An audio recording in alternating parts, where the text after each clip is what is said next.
Today's Sourdough Sunday. Today I'm making a cheesy pretzel sourdough loaf. First, in a large bowl, I'm going to add 125 grams of active starter. Next, add 2 teaspoons of salt. Then add 280 grams of warm filtered water. Next, mix it up. Then add 475 grams of unbleached bread flour. Then mix that up until the dough forms.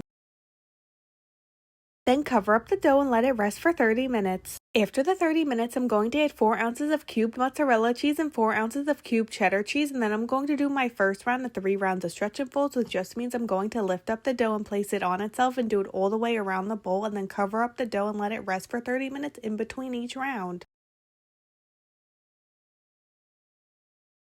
Now I'm going to do my last round of stretch and folds and then cover the dough back up and let it rise for 6 to 8 hours or until it doubles in size.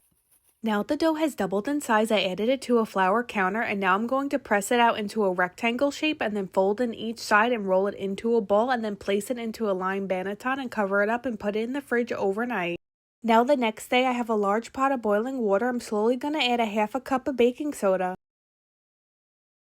Next, I'm going to add the sourdough loaf into the pot of boiling water, and I'm going to let it cook in there for 30 seconds. After the 30 seconds, take it out of the pot and add it to a piece of parchment paper. Next, I'm going to score the top of the loaf, and then I'm going to add this into a Dutch oven that I've been preheating at 450 degrees, and I'm going to bake this at 450 for 30 minutes with the lid on. After the 30 minutes, take the lid off the Dutch oven and then brush the top with some melted butter and sprinkle some salt on top, and then place this back in the oven at 400 degrees for another 25 minutes. Once the bread was done baking, I let it cool for 2 hours before slicing into it, and here's an up close look.